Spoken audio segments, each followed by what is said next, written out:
آمين. السلام عليكم ورحمة الله وبركاته. بسم الله الرحمن الرحيم. الحمد لله رب العالمين، وبه نستعين على أمور الدنيا والدين. أشهد أن لا إله إلا الله وحده لا شريك له، وأشهد أن سيدنا محمدا عبده ورسوله لا نبي بعده. اللهم صل وسلم وبارك وكرم وعظم ومجد على حبيبنا وشفيعنا وقرة أعيننا محمد وعلى آله وصحبه أجمعين. سبحانك لا علم لنا إلا ما علمتنا إنك أنت العليم الحكيم. رب اشرح لي صدري ويسر لي أمري واحلل عقدة من لساني يفقهوا قولي بجاه النبي وآله. قال الله تعالى: وقل رب زدني علما. وقال رسول الله صلى الله عليه وسلم: طلب العلم فريضة على كل مسلم.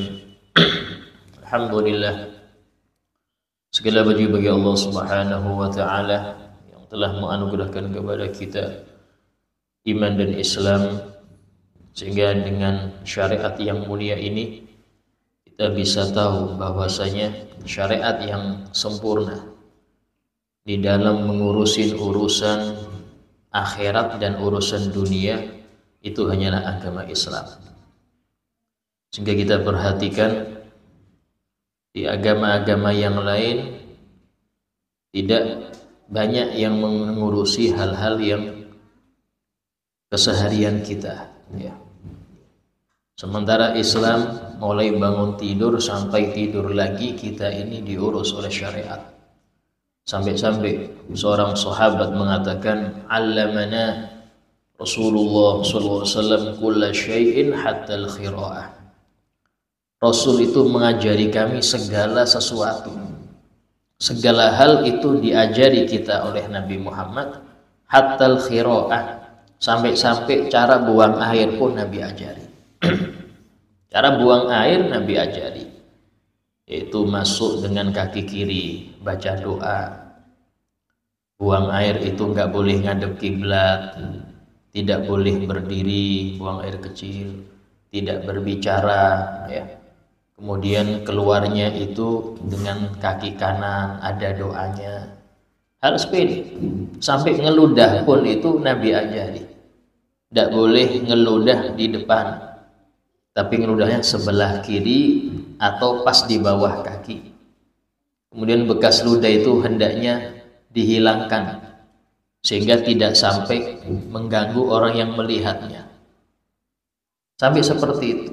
Orang berdaha itu sama syariat ini diajari adab-adabnya. Apalagi urusan makan minum, apalagi urusan menikah, urusan ngurus anak, bahkan lebih lagi urusan ngatur negara. Semua itu sudah Nabi jelaskan dalam syariat, sehingga orang yang paling baik urusan duniawi dan ukhrawinya adalah orang yang paling ngerti syariat Nabi Muhammad. Yang paling paham syariat Nabi Muhammad, maka dialah orang yang paling bagus di dalam urusan duniawinya serta urusan ukhrawinya. Karena itulah Nabi SAW dalam hadisnya bersabda, "Taraktukum 'alal mahajjatil bayda." Aku tinggalkan kalian di dalam syariat yang sangat jelas, sangat terang benderang.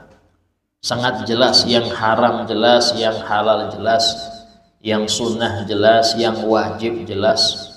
Saking jelasnya sampai Nabi mengibaratkan lailuha kanahariha. Malamnya itu terang kayak siangnya, saking jelasnya. La yazigu anha illa halik. Tidak melenceng dari syariatku ini kecuali pasti binasa. Siapa yang binasa? Yang enggak belajar. Siapa yang binasa? Yang belajar tapi enggak ngamalkan. Sehingga dalam hal ini Nabi pernah bersabda dalam hadis yang lain, "An-nasu halka illal alimun." Semua manusia itu akan binasa nanti di akhirat. nyesel di akhirat kecuali orang-orang yang ngerti agama.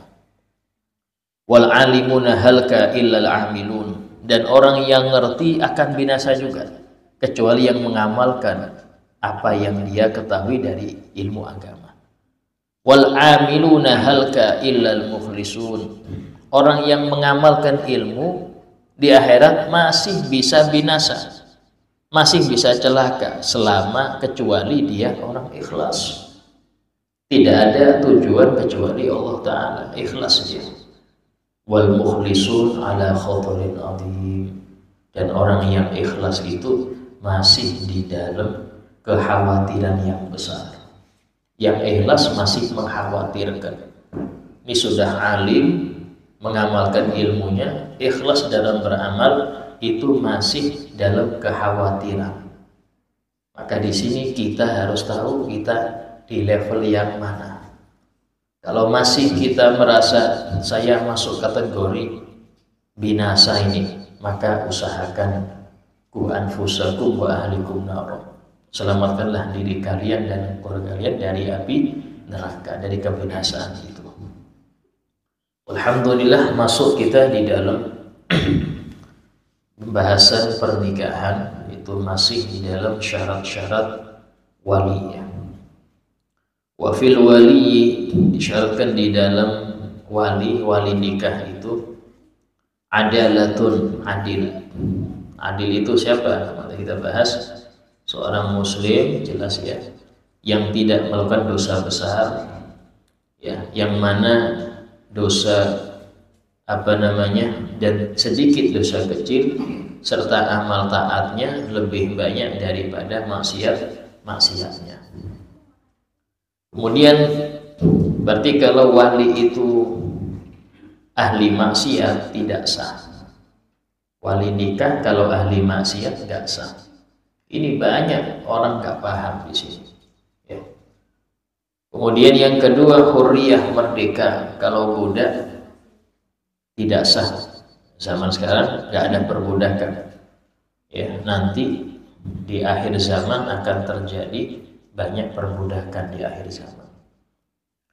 Wa taklifun mukallaf. Mukallaf ini ada Islam, kemudian baligh, berakal. Islam, baligh, berakal. Berarti nggak sah wali itu non muslim. Abahnya kafir kayak apa?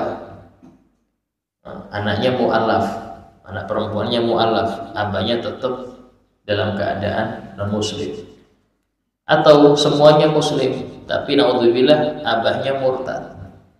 Terus siapa yang menikahkan putri perempuannya ini, putrinya ini?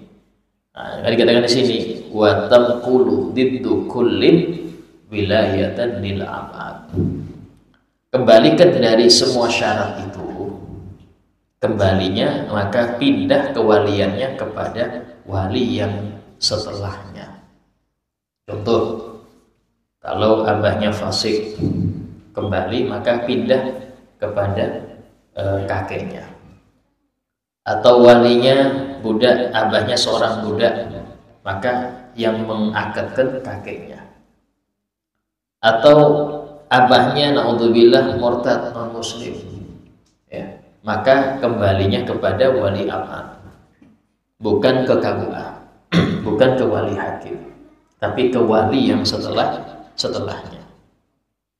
Atau walinya belum balik. Kok bisa wali belum balik, Ustaz? Contoh, walinya perempuan ini saudaranya, adiknya belum balik, maka pindah kepada keponakan sumpah. Tuh, adiknya aja belum balik kepada keponakannya sumpah. Contoh, dia punya saudara laki-laki 3. Yang 2 sudah nikah, yang 1 gak punya anak, 1 punya anak. Yang punya anak wafat. Jadi 2 yang sudah nikah, 1 belum balik. Maka di sini, ya, yang 2 ini, yang besar-besar ini meninggal semuanya. Yang ada saudaranya cuma 1 tapi belum balik. Tapi kakak dia yang meninggal itu punya anak yang dia sudah balik, maka pindah ke situ walinya. adiknya belum balik, keponakannya sudah balik, bisa kayak tadi saya ceritakan. Dia punya saudara tiga laki-laki ya. Dua sudah menikah dan dua-duanya meninggal. Satu nggak punya anak, satu punya anak laki-laki. Yang satu adiknya belum balik, adiknya perempuan ini. Maka ketika yang wali aslinya, yaitu adiknya, saudaranya calon pengantin perempuan tadi itu belum balik, maka pindah ke wali yang setelahnya. Siapa wali setelahnya? Keponakannya. Loh, keponakannya siapa? Tadi saudaranya meninggal, tadi punya anak laki-laki, sudah balik, ya sudah, itu yang menikahkan. Atau dia gila, walinya gila, mau itu gila yang terus menerus atau putus-putus, ya. Tiap hari ganjil gila, genap enggak, seumpama ini, ya. Tidak tahu penyebabnya apa, yang penting model gitulah. Yang seperti ini kata ulama, kalau dia gilanya itu yatakoto, istilahnya itu berganti-ganti, gila sadar, maka dia menikahkannya di waktu sadarnya. Waktu sadar dia apa? Hari genap, Ustaz, ya sudah, tentukan akadnya itu di hari genap. Pas genap gila juga, nah ini repot. Ya sudah, tunggu sampai besok. Ini sudah siap semuanya, itu tunggu sampai besok. Besok gila lagi, malas. Seperti ini langsung kembali ke wali setelahnya. Siapa wali setelahnya? Ya urutannya. Ya urutannya ini, ya. Yang pertama adalah ayah daripada perempuan tadi. Ini ayah kandung, ya. Bukan ayah tiri, walaupun ayah tiri mahram. Ayah tiri mahram. Yang penting ayah tiri tadi sudah pernah hubungan dengan ibunya. Maka putri tadi mahram dengan ayah. Ya, cuman nggak bisa menikahkan. Nggak bisa. Harus ayah asli. Atau ayah angkat, nggak bisa. Atau ayah biologis tapi hasil luar nikah, nggak bisa juga mengakadkan. Ya, harus ayah yang kandung. Walaupun dia tidak akur dengan ayah kandungnya. Ustaz, ini ayah kandung ini melantarkan saya. Saya waktu masih kecil dikasihkan ke orang, dia tidak pernah ngurus. Saya tidak akan maafkan. Ini anak durhaka. Kenapa durhaka? Loh, jangankan model gitu. Orang tua kafir aja Allah berfirman, wasahibhuma fid dunya ma'rufa. Ya, pergaulilah kedua orang tamu yang kafir itu di dunia dengan baik. Artinya orang tua kafir wajib dibakti selama dia nggak nyuruh maksiat, nggak nyuruh untuk kufur. Bakti, layani dia, silahnya, karena kewajiban Anda sebagai anak. Apalagi hanya sekedar mungkin dia suka tele, suka gini, kecuali kalau membahayakan anak, membahayakan dia dari sisi fisik atau apa, maka boleh dia untuk sesekali, ya sekali jenuh aja, tapi nggak nginep karena berbahaya, tidak masalah. Tapi kalau hanya sekedar ini ditinggal, itu tetap wajib bakti, karena nanti yang menikahkan adalah ayah kandung tadi. Ya. Jadi kalau dalam hal itu fasiknya walinya itu budak, walinya itu kafir, ya, walinya itu gila, walinya itu belum balik, kembalinya kepada wali yang setelahnya. Ayah, habis ayah baru ayahnya ayah, kakek dari sisi ayah bukan sisi ibu. Kakek dari sisi ibu nggak bisa menikah. Karena itulah kalau ada seseorang perempuan hasil di luar nikah, maka siapa wali dia? Dipastikan wali hakim. Kenapa? Karena dia nggak punya wali, nggak jauh, nggak dekat, nggak ada. Kok bisa, Ustaz? Iya, karena semua wali nikah itu dari sisi ayah, nggak ada dari sisi ibu. Anak ini dengan ibunya mahram karena rahim dari rahim dia. Tapi laki-laki dari pihak ibu nggak ada yang bisa jadi wali. Semua yang jadi wali itu laki-laki dari ayah. Sementara dia nggak punya ayah. Maka langsung kembalinya ke wali hakim, ke KUA. Kalau dia anak hasil dari perzinahan. Nah, kemudian di sini ada wahwa abun, ya, fa abuhu, ayah, kemudian setelah itu ayahnya. Maka ini ayah dan ayahnya ini ayah dan kakeknya. Mereka ini bisa menikahkan perempuan yang masih perawan atau dia seorang janda bila watin, tanpa diwatu. Ya, apa maksudnya janda tapi tidak dihubungi? Janda perawan, baru dinikah 2 hari 3 hari dicerai oleh suami.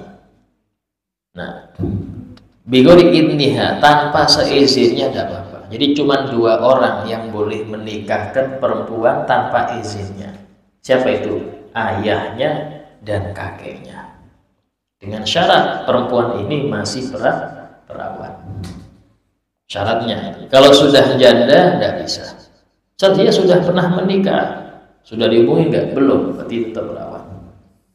Itulah seseorang perempuan jika itu dia dinikahi laki-laki dan belum diapa-apakan, yakni belum dihubungin, kemudian dicerai, itu enggak ada iddahnya, enggak pakai iddah. Besoknya dinikahi laki lain, sah.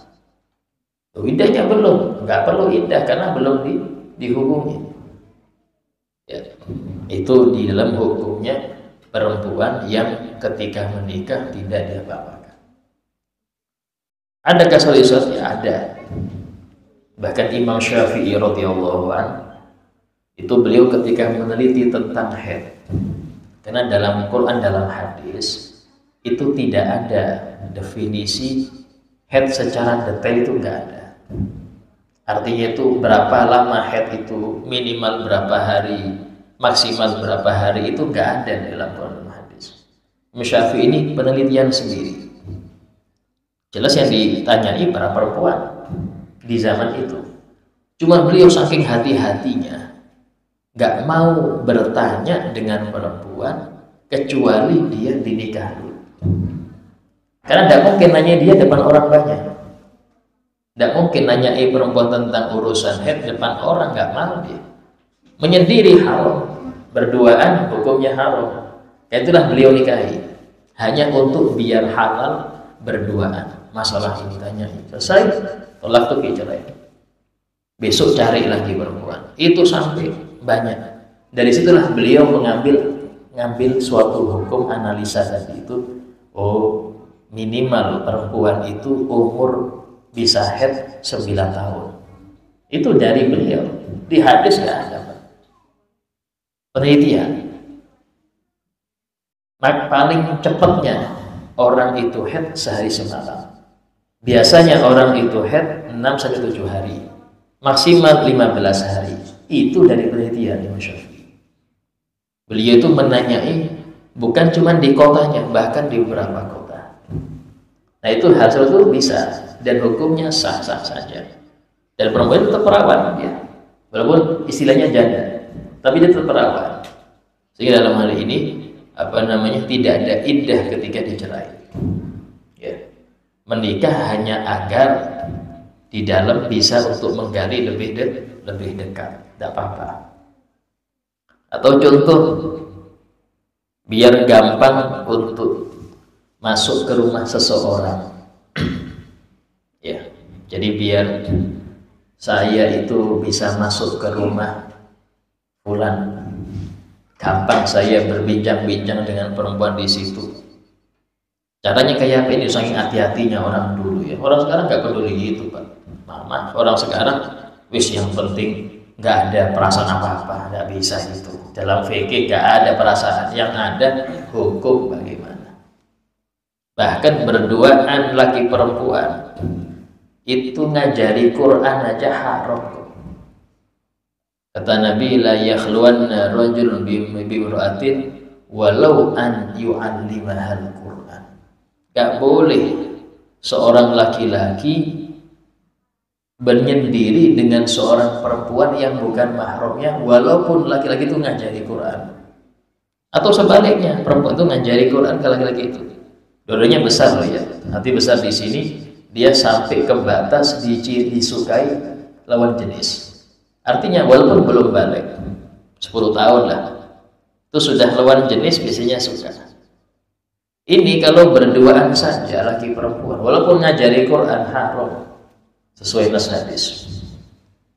Apalagi yang lain, belajar kelompok, Ustaz berduaan aja mau belajar kelompok, Pak. Nggak bisa ya, nggak bisa. Kalau mau halal kayak apa?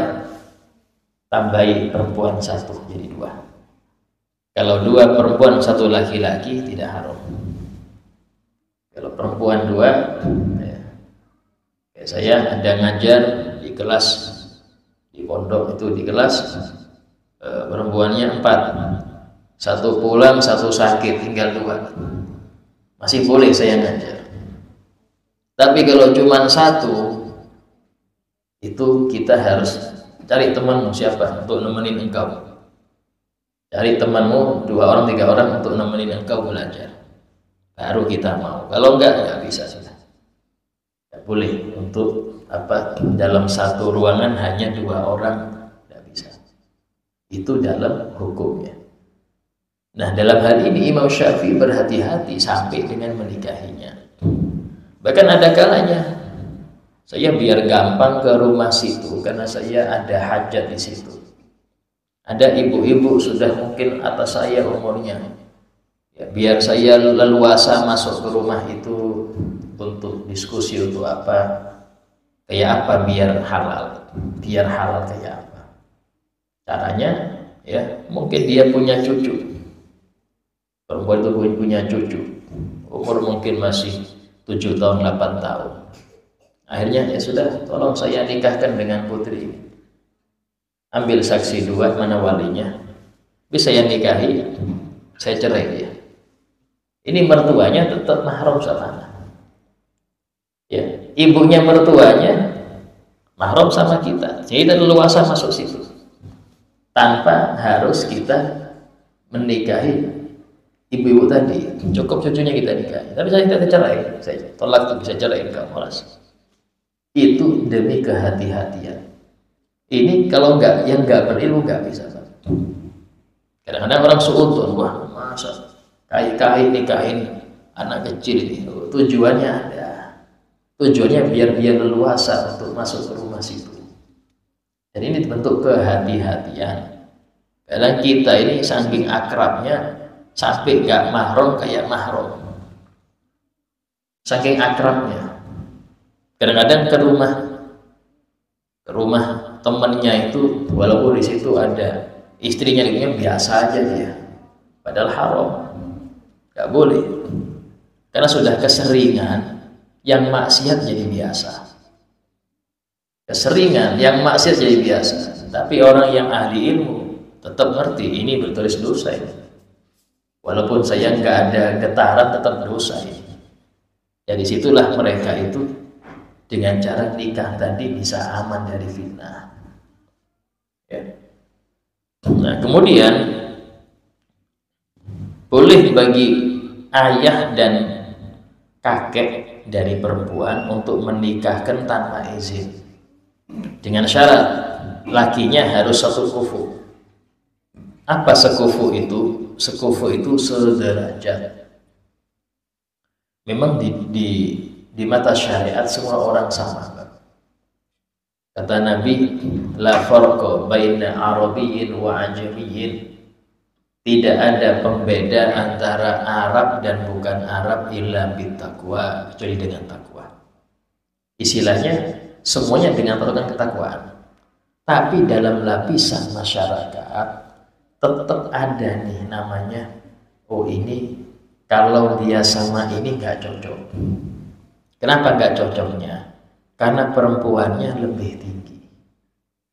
Perempuan yang lebih tinggi itu nggak senang disuruh-suruh oleh suami yang derajatnya lebih rendah dari dia. Itu sudah patokan. Ya maaf, kalau itu dipaksakan sah. Cuman lihat nanti di dalam kesehariannya. Pas nanti yang perempuan ini merasa, oh saya lebih unggul. Contoh nih, ya anaknya Pak Yainya, putrinya ini anaknya maha gurunya, ya, yang nikahi santrinya. Ini nanti pas dia ribut dengan suaminya, dia ngungkit, kau murid abah macam-macam. Ya bagaimana gitu. Dari sinilah masalah kufu itu penting. Sehingga di dalam fikih itu kufu itu yaitu derajat, sederajat itu dibahas. Tapi tetap seumpama dia ikhlas, yang perempuan itu ikhlas, yang walinya ikhlas, maka nggak apa-apa beda derajat, nggak apa-apa, dan tetap sah, itu tetap sah. Cuman Islam itu melihat bagaimana dampaknya nanti ketika berumah tangga. Ya, dampaknya itu di situ ada yang harus diperhatikan. Karena itulah di dalam nikah itu seorang laki-laki yang dulu pernah jadi budak, terus dia merdeka, itu tidak kufu dengan perempuan yang nggak pernah mengalami perbudakan. Ya. Kenapa? Karena tadi khawatir yang laki-laki itu mau nyuruh istrinya segan. Kenapa? Karena dulu dia keluarganya majikan, segan saya suruh dia, masa sekarang saya gak enak. Akhirnya yang suami nggak bisa memposisikan dirinya sebagai kepala rumah tangga, yang istri dia nggak mau disuruh-suruh oleh yang dulunya pembantu. Dari sinilah mengapa kafaah ini penting. Karena itulah ketika Nabi SAW menikahkan sahabat Zaid bin Harithah, dulu budaknya Nabi merdekakan. Dengan siapa? Dengan Siti Zainab binti Jahash, sepupunya Nabi SAW. Orang tinggi, isinya itu ningrat. Tapi pas dalam menjalani hidup pernikahan itu sering gak akur. Yang perempuan merasa ini dulu budak, yang suami mau nyuruh istrinya nggak nyaman karena ini belum majikan, akhirnya nggak nyaman. Ketika nggak nyaman itu, sahabat Zaid ini ngadu, ya Rasul kayak apa ini? Dan Nabi, amsik alaihi zawjak, tetap engkau pertahankan istrimu, wattaqillah, dan takutlah kepada Allah. Ya, akhirnya turun ayat untuk ya sudah biar Zaid menceraikan. Saat diceraikan oleh sahabat Zaid, Siti Zainab ini dinikahi oleh Nabi SAW. Perintah Allah, falamma qadha Zaidun minha watara zawwajnakaha. Ketika Zaid sudah selesai dengan minha, dengan istrinya itu, dia sudah cerai dan sudah iddah, zawwajnakaha, kami nikahkan engkau ya Muhammad dengan Siti Zainab. Ini perintah Allah, semuanya wahyu. Karena itulah jangan sampai kita ini mengkritik. Ya, kadang orang-orang yang nggak ngerti, masa Nabi SAW nikahi Siti Aisyah yang umur 7 tahun. Padahal Nabi itu umur hanya sudah 50 tahun. Kenapa menikahi perempuan yang masih umur 7 tahun, masih umur 8 tahun? Maka kita bilang ini wahyu, ini perintah. Kalau urusan wahyu nggak bisa dipakai, masa kenapa nggak bisa? Malah ada yang lebih ekstrim dari itu. Apa itu? Nabi Ibrahim disuruh nyembelih putranya. Kalau orang sekarang bisa jadi netizen kritik itu, wah masa Nabi Ibrahim mau nyembelih putranya? Netizen Pak, nggak ada yang salah. Kalau memang bisa dikritik, masalahnya ini wahyu, nggak boleh ada kritik wahyu. Itu perintah Allah sudah. Nah, Dari sini perintah Allah kepada Nabi Ibrahim untuk menyembelih putranya yang bernama Ismail lebih berat, lebih ekstrim daripada perintah Allah kepada Nabi Muhammad untuk menikahi Siti Aisyah. Gak ada apa-apanya itu. Tapi orang sekarang bahas masalah itu aja, padahal lebih parah ada, lebih parah, lebih ekstrim saja. Apa itu? Perintah Allah kepada Nabi Ibrahim untuk menyembelih putranya. Sama-sama wahyu, sama-sama perintah. Terus kenapa kita nggak legowo dengan perintah kepada Nabi Muhammad? Kita menganggap ya wajar, maklum lah. Kepada Nabi Ibrahim kita bilang maklum. Tapi kepada Nabi Muhammad kenapa kita masih mempermasalahkan itu? Ini jawaban kita terhadap orang-orang yang masih mengkritik tentang kenapa Nabi menikahi Siti Aisyah. Padahal itu wahyu, sama-sama wahyu, Pak. Ya. Jadi intinya kebersihan hati penting. Kadang-kadang orang itu terlalu pakai logika karena hatinya kotor, sehingga nggak pakai adab. Otak ini liar, nggak pakai adab. Ya, contoh yang mengkritik nasab Nabi, yang mengatakan nasab nggak nyambung, itu kan karena nggak pakai adab dia.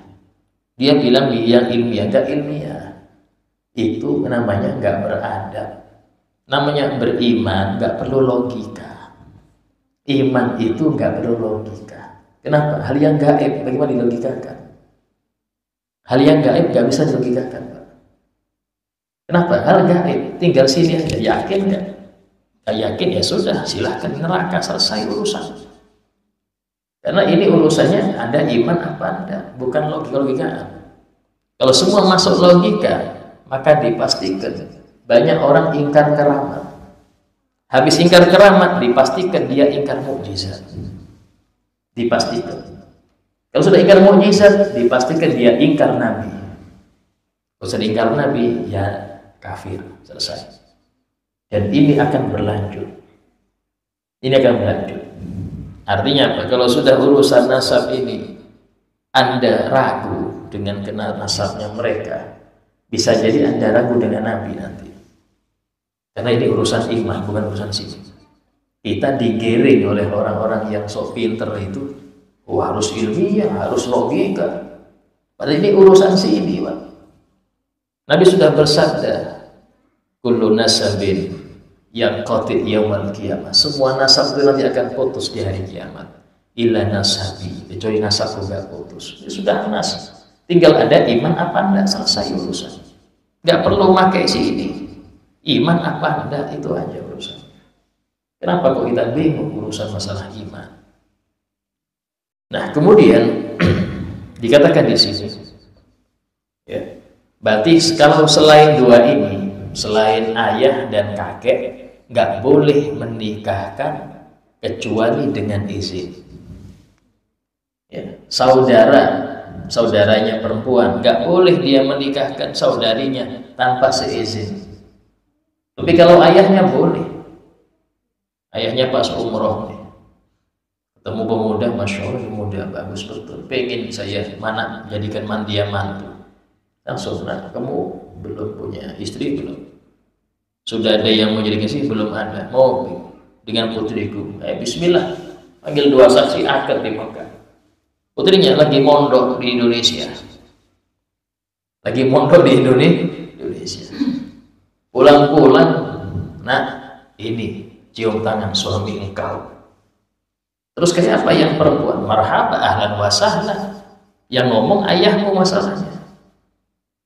Kalau orang sekarang ribut ya. Orang sekarang ribut. Padahal dalam hal ini sah. Ya. Nah, itu sah. Dan tidak bisa perempuan tadi itu, oh enggak, saya ingkar, saya nggak dikasih tahu kok. Loh, memang harus kasih tahu engkau.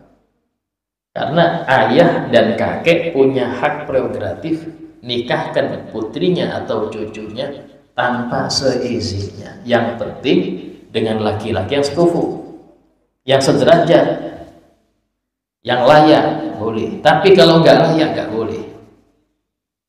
Yang preman ini kan ya bisa. Ini anak pondokan dengan preman nggak bisa, nggak kufu. Oh, di preman tobat Ustaz, coba. Ya mondok dulu preman tobat. Kalau sudah sama-sama mondok baru sekufu. Ya, ini masalah kufu di situ ya. Kenapa demikian? Karena tadi memang masalah kufu itu sah, tanpa sekufu pun sah. Tapi kalau setelah pernikahan ini yang perlu dibahas. Kalau memang yang laki-laki itu sangat bawah daripada perempuan, dia minder. Jika minder, dia akan nurutin terus kemauan istri. Padahal dia kepala keluarga. Kenapa bisa jadi pemimpin kalau model gini? Yang muncul suami takut istri. Nah, yang seperti ini yang bikin keluarga itu nggak harmonis. Ketika yang pemimpin malah jadi rakyat. Pemimpin jadi rakyat. Apa penyebabnya? Banyak. Di antara penyebab ya, terlalu bucin. Terlalu bucin ini bahaya. Ya. Kenapa? Karena cinta dia bukan karena Allah, cinta karena perempuan tadi. Kalau cinta karena Allah nggak seperti itu.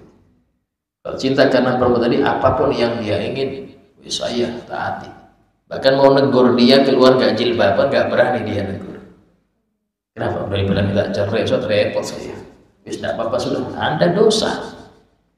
Wahai laki-laki, Anda berdosa. Jika biar gitu, Anda berdosa itu, tidak boleh. Nah, kemudian la sayyiban biwad'in, tidak boleh ayah atau kakek menikahkan putrinya yang sudah janda karena pernah hubungan secara nikah. Itu nggak boleh menikahkan paksa, hanya menikahkan tanpa izin, harus dengan izinnya. Itu yang dimaksud. Sebagian orang salah paham, kalau janda nggak perlu wali lagi, ini salah. Maaf, sebagian orang berpendapat kalau sudah janda nggak perlu wali, terserah dia mau nikah siapapun terserah. Bukan seperti itu. Janda itu tetap nikahnya tetap wali, karena wali ini rukun nikah. Nggak ada wali nggak sah. Yang dimaksud itu janda boleh nikah, janda itu menikah tanpa, nggak boleh dipaksa oleh wali. Wali nggak boleh menikahkan paksa putrinya yang sudah janda, harus seizinnya. Ya, itu yang dimaksud. Dan biasanya perempuan yang dia ini menikahnya itu nurut dengan orang tua, nggak pernah kenal dengan pasangannya, nggak pernah kenal, wala pacaran, wala kenal, nggak pernah. Itu biasanya anaknya ada yang soleh atau solihah. Biasanya rata-rata ada yang soleh atau solihah, rata-rata seperti itu ya. Kenapa? Karena diawali dengan ridho Allah. Kenapa ridho Allah? Ridho orang tua. Ridho Allah dalam ridho orang tua. Orang tua ridho pacar. Walaupun saya belum cinta, ya bisa cinta, anak kenal aja belum mau cinta. Cinta itu kan setelah kenalan. Sebenarnya kenalan sebelum halal nggak boleh. Ya pacaran ngarannya. Nah, sehingga dalam ini kenal atau cinta itu setelah nikah.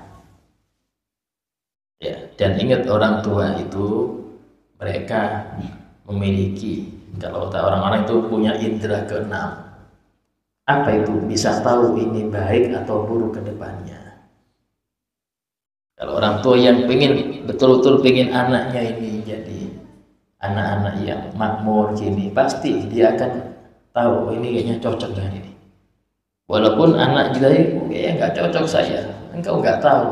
Yang tahu itu adalah orang tua. Apalagi anak yang biasanya nggak menjaga pandangan, maka dia sekali pandang langsung jatuh cinta. Ini repot. Pas nikah dengan yang disetujui orang tua, dia nggak setuju. Ini bentuk durhakanya dia. Ya. Tapi untuk anak putri yang sudah pernah nikah, maka dalam hal ini itu harus minta izinnya dia, harus seizinnya. Nutqan balighah, dengan ucapan yang jelas, iya atau enggak dengan ucapannya. Kalau untuk perempuan, ya biasanya itu setujunya itu diamnya setuju. Ya, Nabi SAW itu ketika Sayyidina Ali melamar Siti Fatimah Az-Zahra, itu ngelamarnya, maharnya Sayyidina Ali itu baju perang. Nggak punya duit, pakai baju perang aja, itu maharnya sudah. Pakai baju perang beliau buat mahar. Sehingga dalam hal ini kata Nabi bilang, ya Fatimah, ini Ali bin Abi Thalib melamar engkau. Ya apa engkau? Beliau diam. Berarti setuju sudah Nabi. Kata Nabi, sima Tuhan, apa, suku Tuhan, wifaquha kemakol. Diamnya perempuan itu tanda setuju. Tapi kalau diam piring pecah berarti gak setuju. Udah piring pecah ini gak setuju berarti besok. Dia nggak ngomong tapi pintar, sudah selesai sudah itu.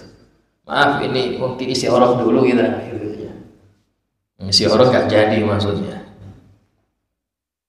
Nah, kemudian wa tusaddaqu fi bakaratin bila yamin. Seorang perempuan ketika dia mengaku dia masih perawan, itu dibenarkan ucapan dia tanpa harus disumpah. Jangan sumpah dulu kalau perawan, nggak usah. Perempuan bilang saya masih perawan, diambil ucapannya tanpa harus disumpah dulu. Kenapa? Karena dia yang lebih tahu. Dan ingat, maaf ini, masalah keperawanan itu tidak harus, agak detail ini, tidak harus selaput darah itu masih ada. Kenapa? Karena selaput darah itu bisa sobek dengan loncat karet. Banyak perempuan yang olahraganya ekstrim tuh, itu biasanya belum nikah, maaf, sebelum nikah sudah sobek duluan. Ini jangan dianggap berarti nggak pernah menaik. Karena tadi selaput darah itu bisa sobek dengan orang sakit panas parah. Itu sakit yang sangat parah itu bisa sobek dia. Atau karena dia loncat karet, ya, olahraga yang ekstrim, atau sering sepedaan, itu bisa. Apalagi yang model olahraga karate segala itu. Oh ya, perempuan itu olahraganya jangan istilahnya karena lihat gender. So, itu laki-laki bisa tinju, masa saya nggak bisa tinju? Lain. Olahraga perempuan ada khusus, nggak bisa disamakan. Semua orang laki-laki perempuan harus ikut, nggak bisa. Saya sudah ngatur. Ini gulat ikut gulat, repot. Apa? Angkat besi ikut angkat besi, bina rangka ikut bina rangka, ini repot. Jadi yang seperti ini nggak sesuai, harus ada jatahnya. Ada jatahnya masing-masing. Laki-laki ini fitrahnya, perempuan fitrahnya di sini sudah diatur oleh syariat.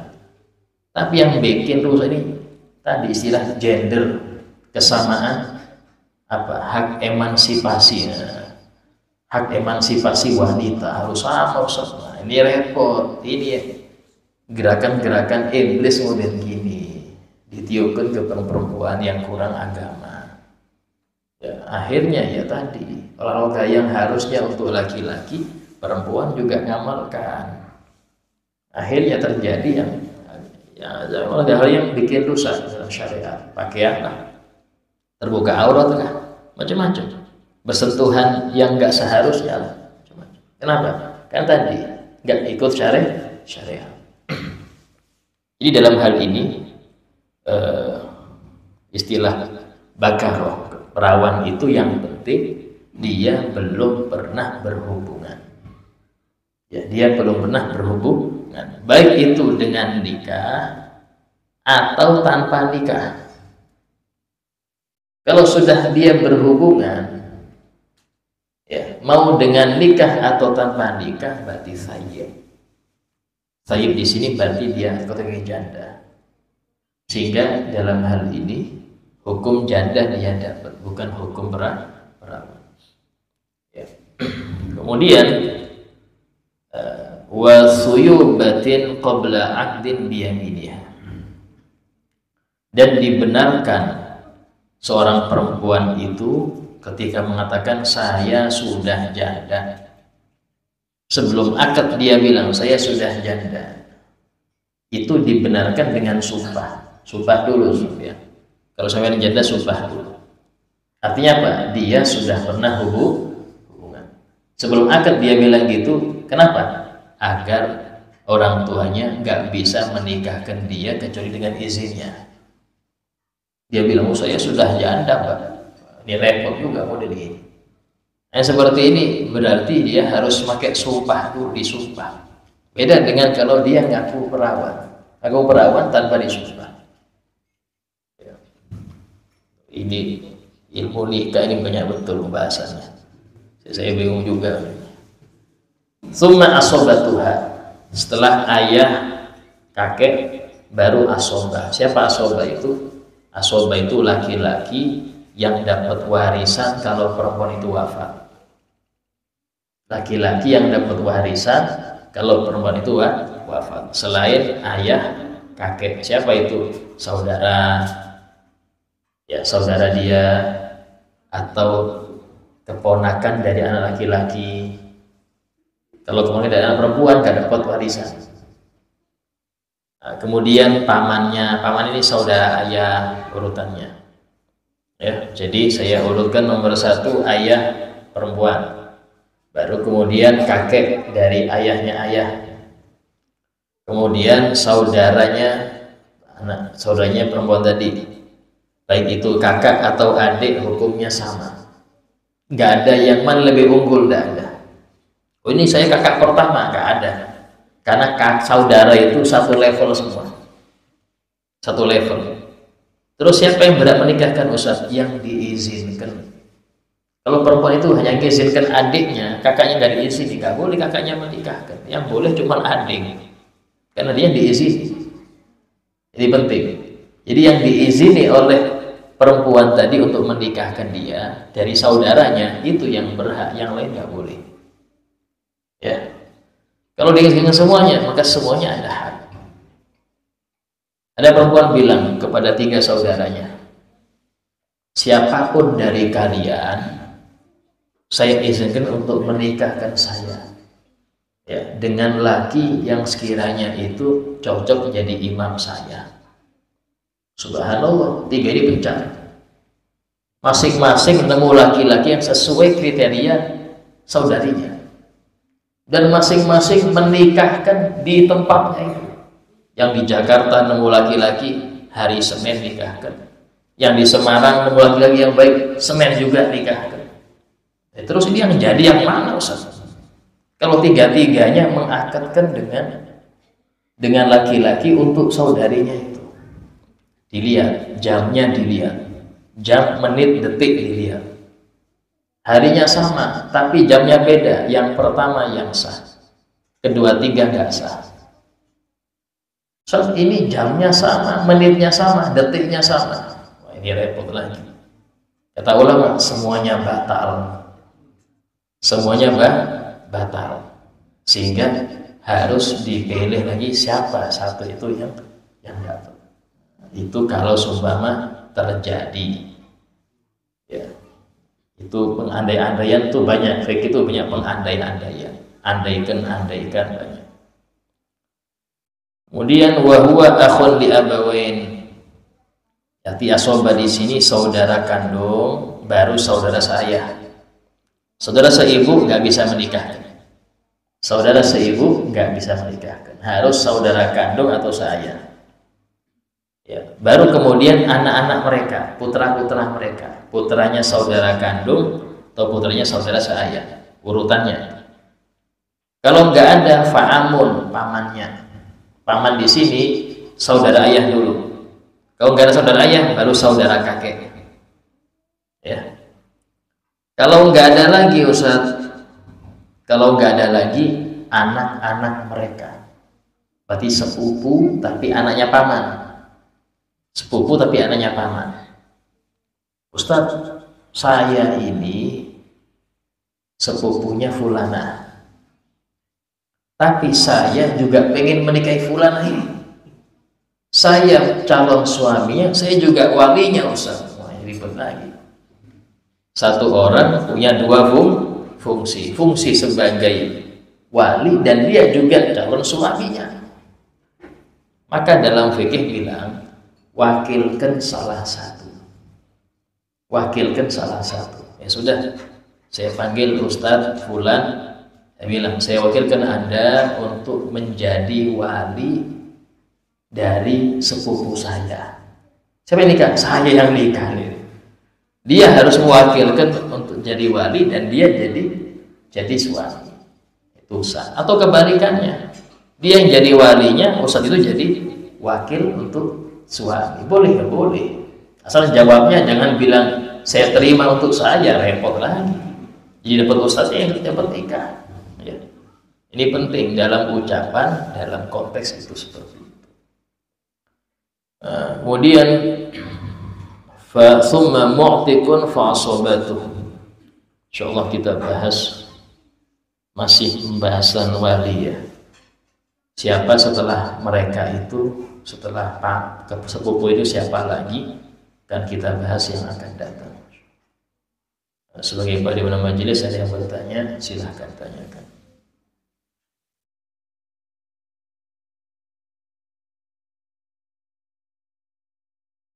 Bebas, pertanyaan bebas ya. Ya kalau bisa nikah sih. Tapi kalau mau tanya zakat ya boleh, tanya puasa ya boleh, tanya nikah lagi ya boleh juga. Enggak, langsung ngacung beliau. Enggak. Assalamualaikum. Oh iya.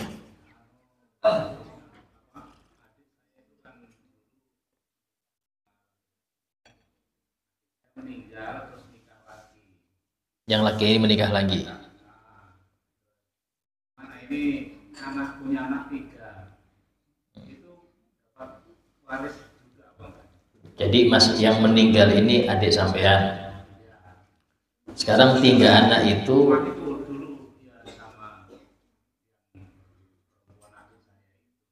Jadi 3 anak ini anaknya mayit ya, dengan laki-laki tadi. Yang berhak dapat waris itu yang ada kaitannya dengan mayit. Jadi 3 anak tadi dapat. Ibu yang kedua sama adik saya 2, terus nikah lagi dapat 3. Oh berarti 3 nggak dapat. Dia anaknya suami, bukan anaknya mayit. Karena mayit, selain anak mayit nggak dapat. Jadi yang dapat 2 itu aja. Yang 2 ini dapat karena dia anaknya mayit. Tapi kalau yang 3 anaknya suami dengan suaminya juga meninggal juga sekarang. Oh, berarti istilahnya nanti masing-masing hitungnya itu. Jadi yang pertama dihitung mayit yang perempuan dulu. Ini ahli warisnya siapa aja? Pertama suami yang pasti.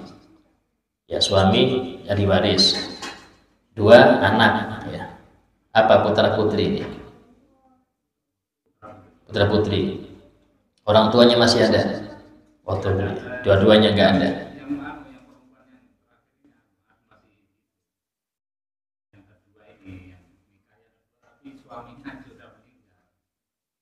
Enggak, kita bahas mayit yang pertama dulu. Yang pertama sudah habis meninggal adik saya. Iya, enggak, maksud kita itu orang tua sampean waktu adik meninggal masih hidup apa sudah wafat? Ibu, orang tua sampean. Kan adik sampean berarti kan? Berarti orang tua sampean ini masih hidup enggak waktu mayit wafat? Masih dapat berarti. Tulis itu. Berarti ahli waris di sini 5. Ayah mayit, ibu mayit, suami mayit, putra putri mayit. Yang lain Ustaz nggak dapat. Yang lain nggak dapat. Kakek mayit nggak dapat. Kenapa? Ayah ada. Saudara mayit nggak dapat juga. Kayak sampean nggak dapat. Kenapa? Ada ayah. Nggak dapat. Ya. Yang penting 5 ini lengkap, yang lain wassalam lah. Tinggal nonton aja udah. Udah dapat bagian. Pokoknya kalau 5 ini ada, selesai. Cucu mayit nggak dapat, karena ada anak laki-laki. Ya. Nah itu dulu didapat seret. Nah sekarang suaminya meninggal. Ya, habis sang istri meninggal, suami meninggal. Suami di sini berarti anaknya 5. 2 dari istri pertama, 3 dari istri kedua. Berarti ahli warisnya anak 5 anak. Ya. Atau 3 ini lagi perempuan semua kan? Perempuan semua. Berarti 4 perempuan 1 laki-laki. Istri masih hidup waktu beliau meninggal. Istri keduanya masih, istri dapat. Ya. Orang tuanya suami masih ada.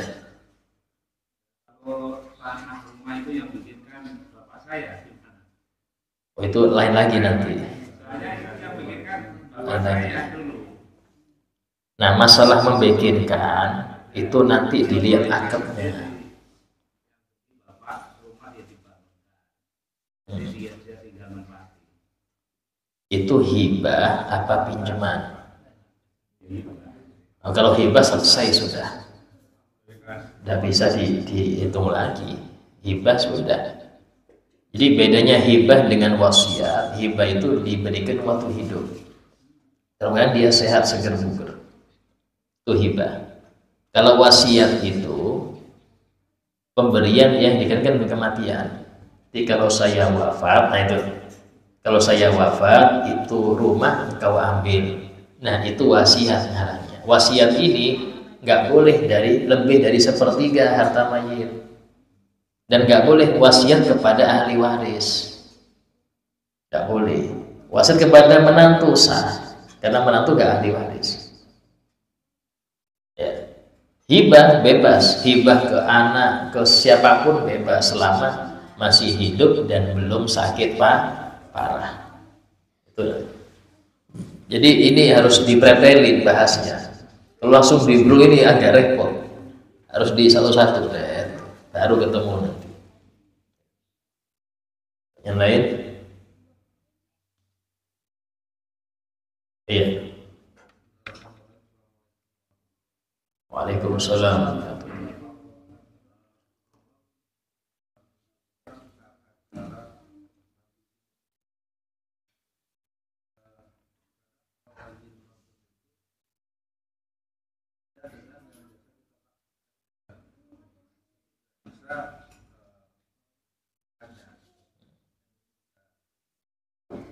Iya. Jadi inti mandi wajib itu yang pertama harus kita ketahui syaratnya. Syaratnya itu yang pertama airnya suci mensucikan. Itu harus.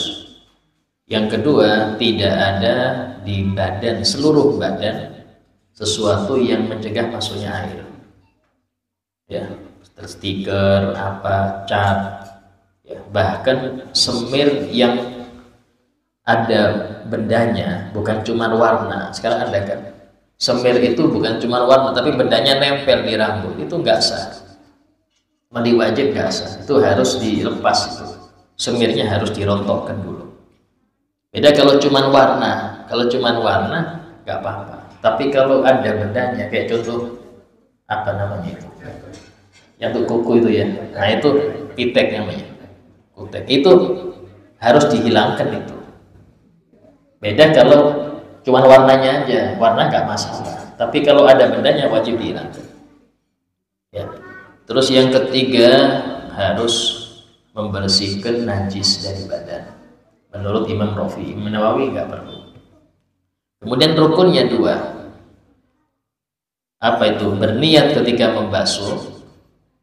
Berniat itu di waktu basuh apapun, basuh tangan, basuh kaki, itu niat. Saya niat mandi wajib, selesai. Di hati aja, gak usah keras-keras Pak. Kedengaran orang kampung gak enak. Cukup di hati, saya niat mandi wajib. Udah, waktu basuh tangan ke apa? Kemudian yang kedua rukunnya membasuh seluruh badan yang dohir. Yang dohir ini apa aja? Kalau yang jelas kulit ya sama rambut.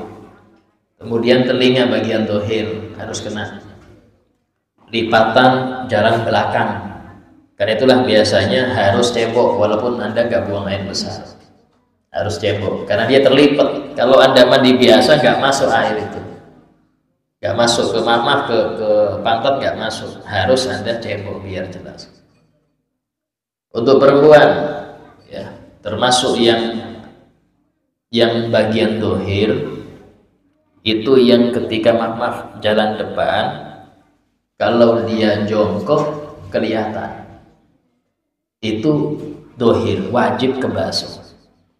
Berarti mandinya perempuan nggak bisa mandi berdiri aja, dia harus jongkok membasuh bagian depan untuk mandinya, karena itu bagian dohir yang wajib dibasuh. Kumur, mulut, bagian dohir. Nyium air di hidung, bagian dohir, wajib kena. Ya, kulit rambut wajib kena, sampo nggak wajib. Ya, cuman memastikan aja sampo itu. Yang perlu diperhatikan, jangan bersabun dulu sebelum dengan air jernih. Agar sah mandi wajibnya, yang jernih dulu sampai semua sudah kena, sudah sah, silahkan Anda bersabun. Silakan Anda bersampo. Ya, kenapa? Kalau sampo dulu belum kena air, airnya mutagoyir, airnya nggak dianggap mensucikan karena kecampur sampo. Akhirnya Anda wajib mandi lagi setelah sampo itu hilang. Itu kadang orang ya belum dibasahin sudah sampoan dulu, disabun dulu. Ini kena airnya sudah berubah.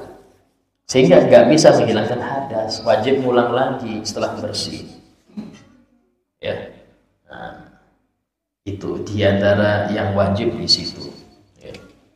Sunnah-sunnahnya banyak, diantaranya baca Bismillah kalau mandinya di luar. Kalau dalam nggak usah. Dulukan yang kanan, siram kanan dulu sebelum kiri. Berwudu sebelum mandi wajib, sunnah wudu. Karena kalau habis mandi wajib nggak perlu wudu lagi. Kenapa? Karena mandi wajib menghilangkan hadas besar dan kecil. Kalau orang mandi wajib, kecil besar hilang semua, langsung sholat nggak apa-apa. Asal habis mandi wajib jangan berhadas. Kalau dia berhadas, buang air atau buang angin ya wudu. Karena dia berhadas setelah mandi wajib. Nah, terus mata ya. Ini dulu mata, ini penting. Nah, yang sering nggak kena itu biasanya maaf selangkangan, ketiak itu hal-hal yang perlu diperhatikan. Kuku yang masih hitam itu harus dihilangkan kotornya. Walaupun ulama beda pendapat tentang hitam kuku ini. Kalau itu adalah keringat yang membeku, tidak apa-apa. Tapi kalau itu adalah kotoran, maaf ya, apa keringat membeku itu Ustaz? Maaf, daki. Tahu daki Pak ya? Bolot. Itu keringat yang membeku. Kok warnanya hitam? Ya campur debu dia. Itu hukumnya kalau itu di kuku tidak dianggap mencegah air, tidak masalah. Tapi kalau itu adalah dari kotoran entah itu megang apa, wajib dihilangkan. Nah, itu dalam hukumnya seperti itu. Ya. Yang lain? Ya. Waalaikumsalam warahmatullahi